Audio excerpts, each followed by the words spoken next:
Hello, friends. This is Dave Hurwitz, executive editor at ClassicsToday.com and celebrity spokesmodel for the ClassicsToday.com merchandise store, which you can visit on the homepage of ClassicsToday.com. But now, at last, it's time for...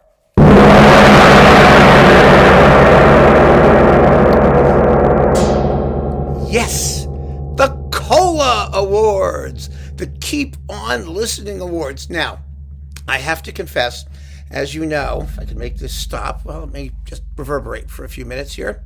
I don't do award ceremonies with a tremendous amount of fanfare. Back when I was running the Cannes Classical Awards in Cannes, France, site of the hoity-toity Cannes Film Festival, I was known for doing the world's fastest record award. We got through 30 some odd awards in an hour or less if I could do it. I mean, I don't stand on ceremony, and so I don't worry about these things. You know how certain other award ceremonies are media extravaganza or whatever you call them, with all kinds of flash and gimmicks and performers and artists, and they all think that they're so honored. And, well, I got to tell you something. All I have is my gong. But let me tell you something else. They don't have my gong. So I think that that's pretty nifty all by itself.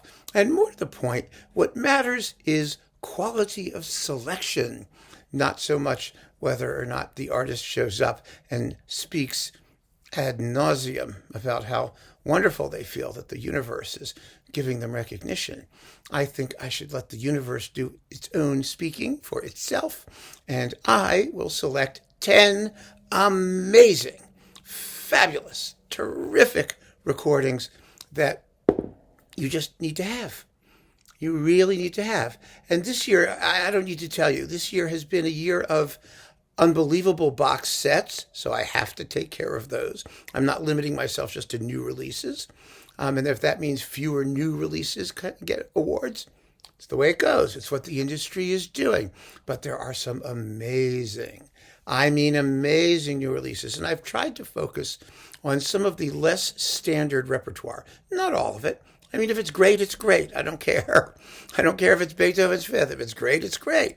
But I really would like to try and promote recordings that a lot of people might not know about, composers you might not have heard of, things that really deserve attention. Because one of the things that really distresses me about the way, the whole classical music market goes, you folks who are serious record collectors know that the availability of really great music on disc so far exceeds what most people will ever be able to see live in concert. And frankly, the repertoire is getting smaller because people want to see big name soloists doing sort of the standard classical chestnuts. And there's no way around that. It's what people want. You have to give them what they want. I don't object to it. My point is that there is much, much more available. And the world of recordings is its own universe now, really quite separate from the world of live performance. And that's what these awards reflect, the world of recordings and the unbelievable variety and interest in the world of recordings. And I'm just delighted to be able to talk about these selections. So I think without further ado, we should just get going. Number one, these are in no particular order, except for number 10, which will be our record of the year. Oh, I'm so excited about this one. Number one, Mahler, Das Klagende Lied with Michael Gielen. Now, this came as a complete surprise. It's a live recording, fabulous live recording, wonderfully well engineered. It's on Orfeo, and I just was dazzled by this. This is the best recording of Das Klagende Lied. There we go. It's just the best version of Das Klagende Lied out there, hands down. It's the complete three-part version, not the three-part version in the original score, but the normal three-part version. That is the original part 1 with the revised parts 2 and 3, and it is stupendous. Absolutely stupendous. And I am very, very happy to be able to recommend this. It is a total shock to me. I wasn't expecting it, but it's great. So, the Gielen das Klagende Lied. And if you have a look below in the description here, rather than putting like little tags underneath while I'm talking, I made a list of all the recordings and just posted them all so that you can see what they are. And it's easy so that you can make your own list and you don't have to like scribble things down as they flash by while I'm discussing them. So the whole list is in the description of this video. Don't worry about that. Next, yes. And Das Klagende Lied, by the way, is not well known. And I've never seen a performance of it. I've never seen a performance of it even advertised. So it falls definitely into the unusual repertoire category. And it just goes to show, even with a composer like Mahler, who didn't write very much and whose oeuvre is ubiquitous, there are still works that some people aren't going to hear very often and may not know very well. But this piece is echt Mahler. It totally is. And it amazes me that it doesn't get played more frequently, because if you do just the revised parts 2 and 3, it's a perfect second half piece. Well, it is anyway. You can do all 3 parts, but we're not going to go into that. I did a talk on Das Klagende Lied. You can go see that. So next, as I was moving on, this came as a complete surprise. And one of the things that I've noticed about this bunch of recordings is that they are all weighted toward the end of the year. It seems like there was like a big push of great stuff towards the end of the year. Not that there wasn't better stuff in the earlier part, but really they nailed it from about, the summer, not the summer, the spring, late spring on, I would say, is when all the juicy stuff started happening. And in the category of juicy stuff, without a doubt, is Stephen Hough's Chopin Nocturnes. This recording is astounding. It was so great that it motivated me to do an entire video on the Chopin Nocturnes. And that's, what a great recording does. It comes out and you listen to it and you go, gee, this is fabulous. Can it really be better than like the other 27 versions I have? And so then you go running back to your collection and you pull out all of those other ones and you start playing them and you make comparisons and you realize, hell yeah. I mean, this was really, really one of the great ones.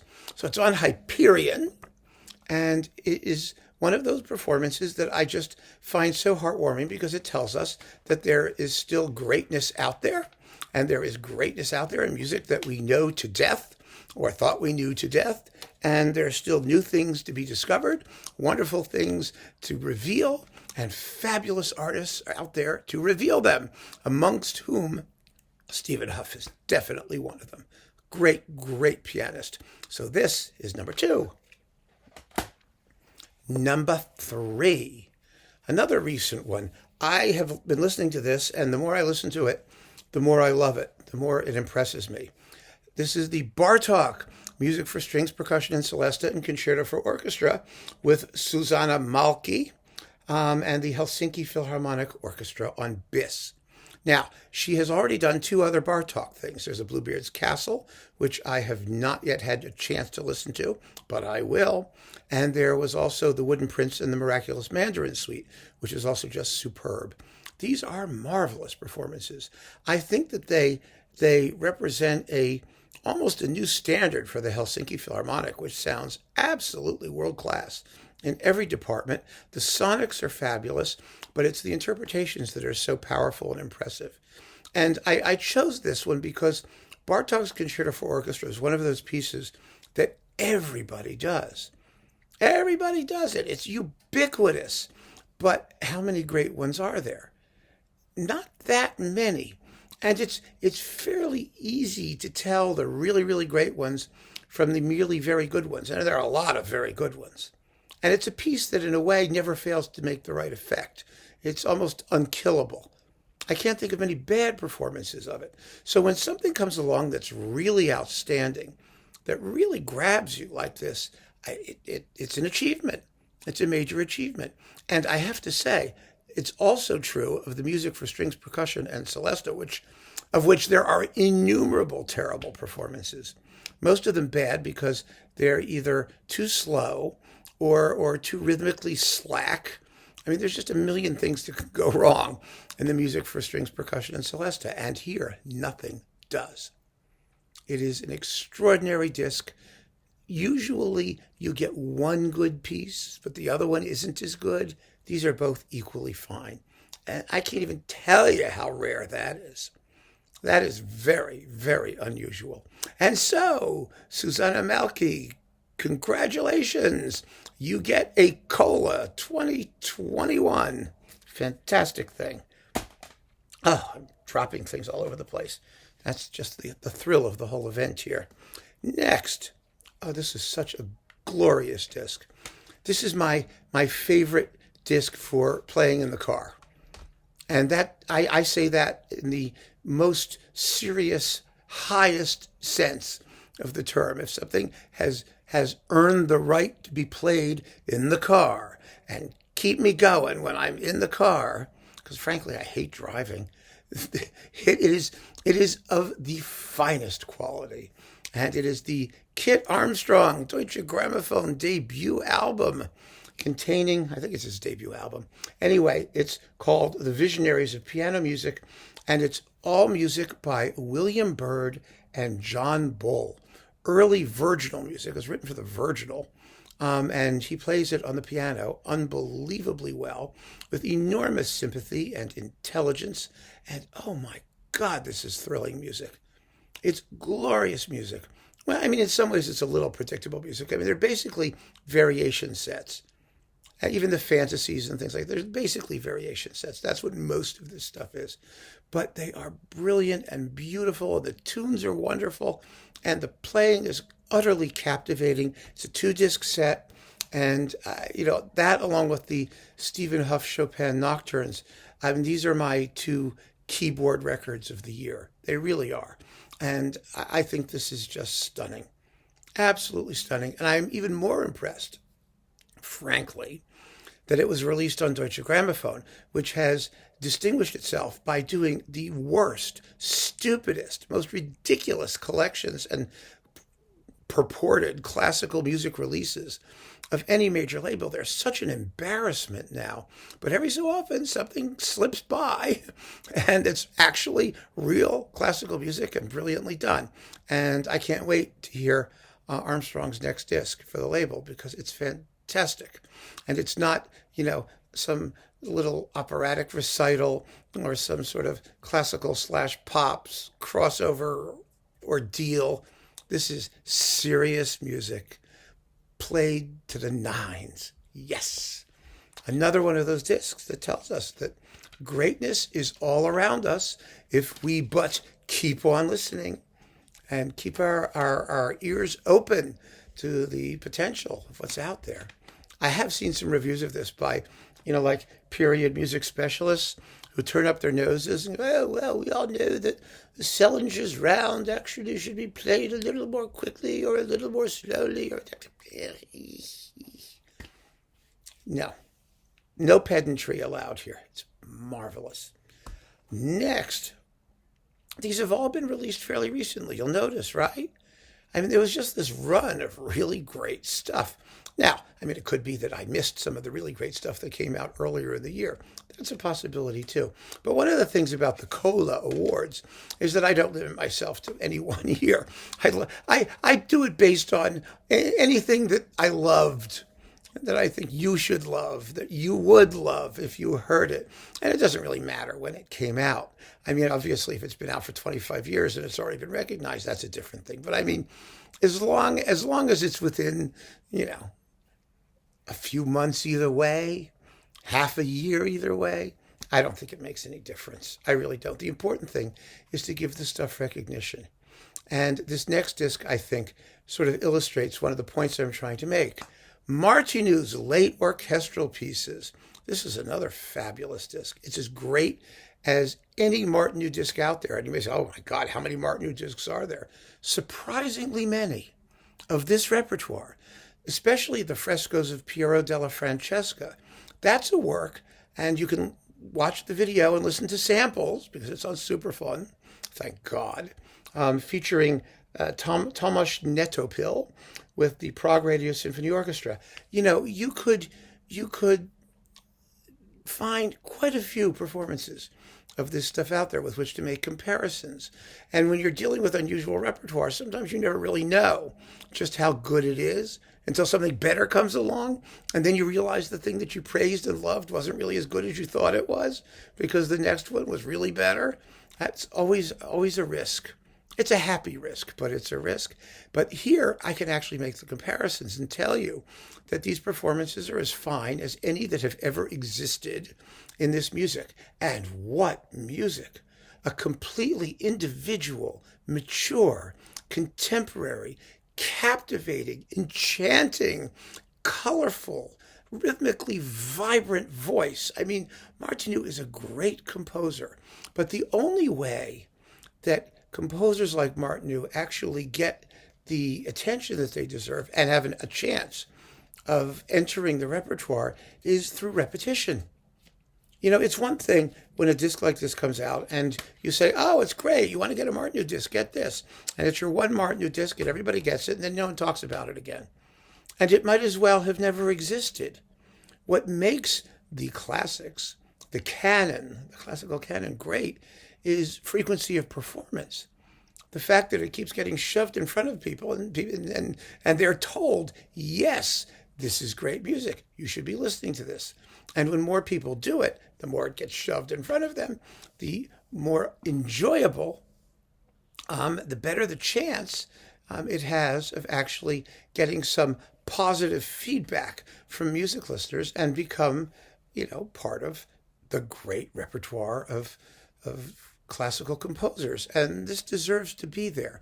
So I'm so happy when I do these awards that I get to talk about these less familiar works by less familiar composers and do at least a little something to give them the exposure that they deserve, the exposure through repetition.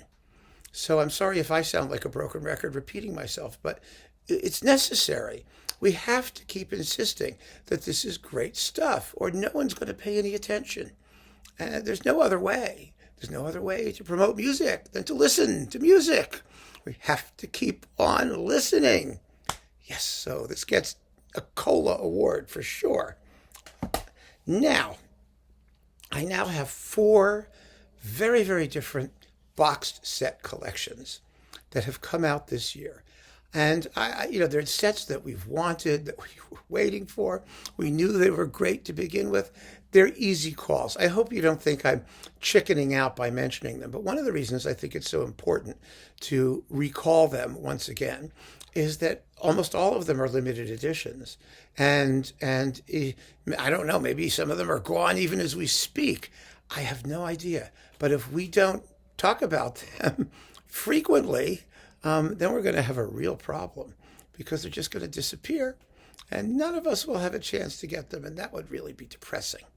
It really would. So I'm mentioning them now with some urgency and suggesting that it's the end of the year. Christmas is here. Treat yourself. Treat yourself while you can and while you can find them, because after the next few months, who knows? I mean, this will just be a relic award show. And it would be nice if I knew that 10 years from now, people could go back and still get these recordings. But, we all know the truth. First, and I think this is an incredibly important release that will never get the attention it deserves. The complete Malcolm Arnold symphonies and his dances, the English dances, Scottish, Welsh, Irish, all those people, Cornish, all the dances. This is with Andrew Penny and the National Symphony Orchestra of Ireland, and in the dances, the Queensland Symphony Orchestra. These were recordings made under the aegis of the composer himself. They are splendid. They are wonderfully engineered. They were done in the period, he was still alive. So, what was it, 1995 to 2001. And they were issued briefly in a box, but then the box disappeared. And the individual titles were still available. So this isn't strictly speaking new stuff, but the packaging in the box is new. And it was done because this is the Malcolm Arnold year. It's the centenary edition. See, it even says so. And the Malcolm Arnold centenary edition happened, and nobody cared, which pissed me off. Pisses me off tremendously. He is a splendid major 20th century composer. No question about it. And his work is still very little explored. Most of it has been recorded.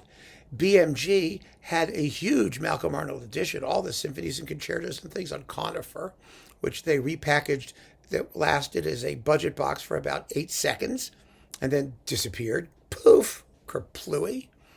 And there was the Chandos version of all the symphonies. There are Malcolm Arnold editions and collections out there. They exist, but they do not stay in print. The Chandos stuff is still around, and it's also quite good. So that's good to know. But I really think that for the guy's centenary, it was so nice to see someone do something. I mean, the music should be popular. It's marvelous music. There's no reason it wouldn't be.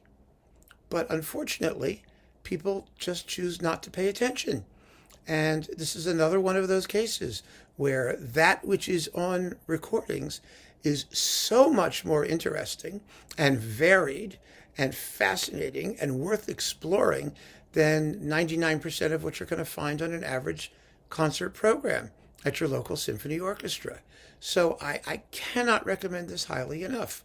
And it is a pleasure and an obligation to do it again in this Malcolm Arnold's centenary year.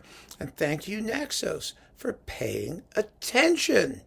And Naxos actually has quite a bit more Malcolm Arnold, too, which you should get. There are other things, some really cool stuff, like the concerto for piano, 3 hands, and that kind of stuff. Is it 2 pianos, 3 hands, or, 3 hands and 1 piano, or 3 pianos and 6 hands. I don't know. There are a lot of appendages and a few keyboards in it, and it's a great piece. It is wonderful, wonderful music. So, Malcolm Arnold, go for him. Next box. This will also come as no surprise for any of you who know me and who have been paying attention. Markevitch. Oh, gosh. We were waiting for this. Oh, I sleep with this under my pillow. I mean, we were waiting so long for these. For the Markevitch, the Philips version, and the Deutsche Grammophon version. My cat's yelling at me. Come here, Peepo. Come here. See if she shows up. Anyway, Markevitch. There were 2 boxes released by Australian Eloquence, one on Eloquence Decca and one on Eloquence Deutsche Grammophon. I have chosen the Decca one, which is actually, as they say, the Philips recordings, the Philips legacy. And the reason I did is because what you get, first of all, is his Russian music, which is amazing. You get one of the great Tchaikovsky cycles ever, a great Scheherazade. You get his some Stravinsky ballet music, his Symphony of Psalms, and the orchestration of the Mussorgsky Songs and Dances of Death, another song recital with Galina Vishnevskaya, and his Verdi ballet music, and that fabulous, fabulous collection of Spanish music, the early choral music, and then the zarzuelas, which are amazing, fabulous, unknown repertoire, and Mozart piano concertos with Clara Haskell, and unbelievable Beethoven symphonies, and overtures, and I mean, it's all such great stuff. Are the overtures in here? I think they are. The Chopin Piano Concerto No. 2, Beethoven, Clara Haskell, and no, I think the Beethoven overtures are in the DG box. Okay, that's fine. Get the DG box too. Do yourself a favor. Get them both. But if I had to choose one, it would be this one. It really would. Such a great conductor, such amazing repertoire, the way he conducted it, and his musical intelligence, and it's just genius, absolute genius at work. Should never have gone out of print. Hopefully Eloquence will be able to keep them in print. It's a beautifully put together package. It's not one of the discs of doom, that opens up and falls on your foot and kills you. It's got like a real box with notes and class product, representing a class artist all the way. First rate. So, Markevitch. Yes. Next, another box. Another box. This one, I just, everybody wanted it. We were all waiting for it. The Orpheus Chamber Orchestra box on Deutsche Grammophon. Now, because this is regular Deutsche Grammophon, there's a very good chance this is not going to survive very long. There really is. I mean, it may be very limited as a limited edition. I don't know. So get it while you can. This is one of those. I mean, Orpheus is just, one of the greatest chamber orchestras in the world. First among equals, you might want to call them. I mean, there are great, great other chamber orchestras, but these guys are fabulous, and they had such a wonderful recording program. They had a great run back in the days when the major labels were recording everybody and everything. And they play without a conductor. And I also think it's so important to recognize ensembles without conductors, because they prove you don't always need a conductor, and they prove it without being stiff and mechanical and sort of metronomic. They're none of those things. They are very neoclassical. They are slightly period influenced. That is the repertoire that they do, but they do it with such elegance and such finesse. And this is such a wonderful collection. It's got great stuff in it. Music from the early Baroque-ish until really modern stuff. And they do it all equally well. And that's really, really special, I think. So, the Orpheus Chamber Orchestra box, I gave this a wild review. Their Stravinsky's amazing. Their Copland is amazing. Their Handel's amazing. Their Bartók is amazing. Their Ives is fabulous. Their Mozart was glorious. Best selection of Mozart wind concertos and other things like that, divertimenti, since Sándor Vég. I mean, it's great stuff. So, I think in terms of hits and misses, this is, 55 CDs? And you've got a higher percentage of hits than just about any other box set that I can think of. And there have been a lot of box sets coming out, as you all know. So the Orpheus Chamber Orchestra on Deutsche Grammophon is a must-have. And probably most of you must have had it by now. But if you haven't, please, please, please give it some thought. And the last big box, and a big box it is. Yes, you knew it was coming. Oh, yeah, here we go. My baby, Eugene Ormandy, Philadelphia Orchestra, the mono recordings. Wow. Wowie, wow, wow, wow. Wasn't this extraordinary? It was extraordinary for a couple of reasons. First of all, it's what is it, 106 discs or 100 and... I don't even know. It's 120. Never mind. 120 CDs. But beyond that, this is important because for most of us, the vast majority of us, these 120 CDs were premieres. We hadn't heard them. They hadn't been in print for decades. They might as well be new releases. And where else are you going to find a box of 120 new releases of this quality, all showing up from one label all at once in a very inexpensive package for what you get? I think that's just sort of mind-blowing, isn't it? It really is. And so this is self-recommending. I had no choice. It has to be one of the all-time great releases in the history of boxosity. It's absolutely stupendous. And it fills in this huge, huge gap in our discographic knowledge of what happened in the first half of the 20th century, because these were some of the best-selling classical recordings ever made, and they were just unavailable. And we began to see why Eugene Ormandy and the Philadelphia Orchestra acquired the reputation that they had when the stereo era came along, and they remade most of the stuff that was in here. Sometimes better, sometimes not. But it doesn't make any difference. This is an outstanding, outstanding testimonial, and Sony deserves, I can't even tell you how much credit for releasing this and putting it together and doing it in the middle of the pandemic, which was really, really something special.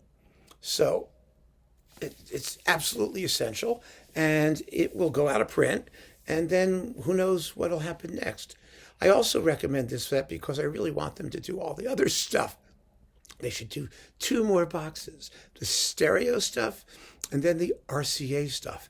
And it all has to be remastered because some of those recordings sounded like, they were barfalicious. They were terrible.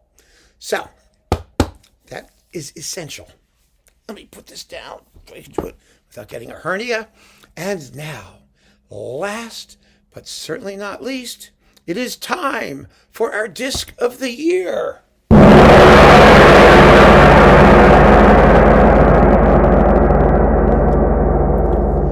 Yeah, the disc of the year is, get ready, if I can make that up, there we go.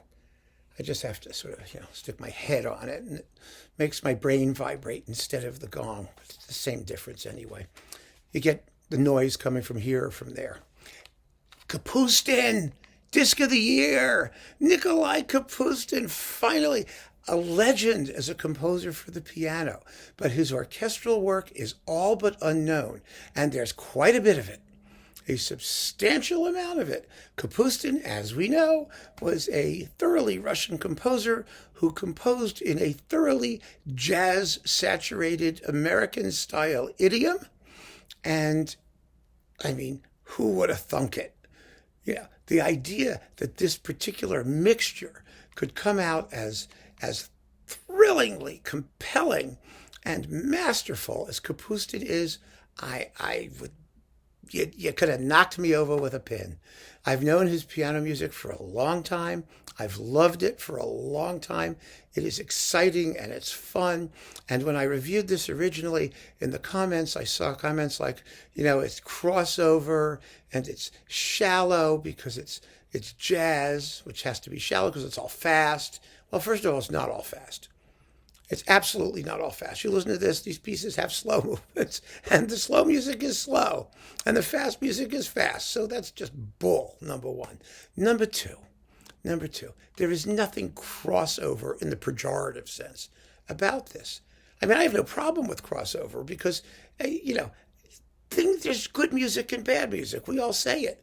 We pay lip service to the idea. But here's the disc that lets you know who the hypocrites really are. Because there's nothing artificial or unnatural or aesthetically incompatible with anything Kapustin does. He happened to be a major composer who expressed himself in this idiom. It was his personal voice. He mastered it completely. He used it with total freedom and brilliance and imaginative genius. And it's just unbelievably great and incredibly fun. And I am thrilled that this Capriccio disc gets to be the KOLA disc of the year.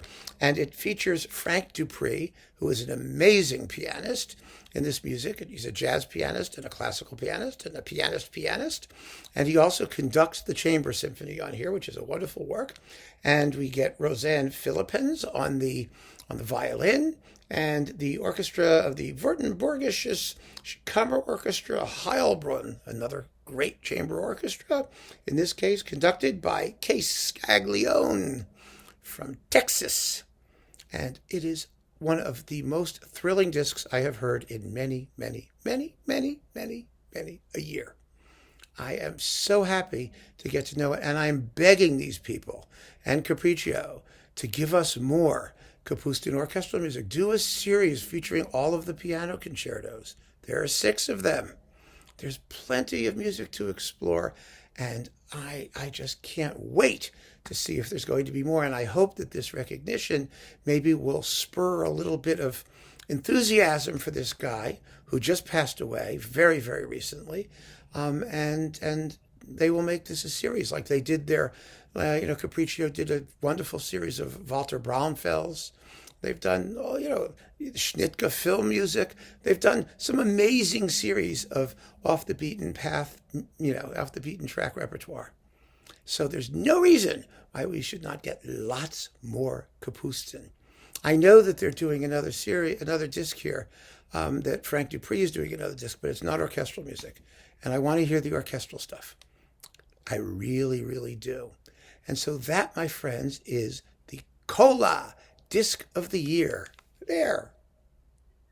Look at that. Totally fabulous. I hope you'll have a chance to listen to it. If you were hesitating after I did the original review and the original video, hesitate no longer. It's been really quite a year, hasn't it? We've had many, many, many ups and a few downs. The downs we will consider in the video promoting the ALDA Awards. ALDA meaning Avoid Like Death Awards. That is coming soon. Fear not, my good friends. But for now, we are celebrating all of the best that came out this year. And of course, there was a lot more than just this, but I had to narrow it down to 10. And I hope that you will support these labels, support these artists, support this music. Talk about it, share it, live it, and keep on listening. Thank you so much for joining me. Thank you for being a part of this process, a part of this wonderful community we've built up around these spectacular recordings. I look forward to seeing you all in the new year. And I'm going to be seeing you a lot before the new year too. But I'm already starting to think about the KOLAs for 2022. So fear not, the journey is just beginning. Take care.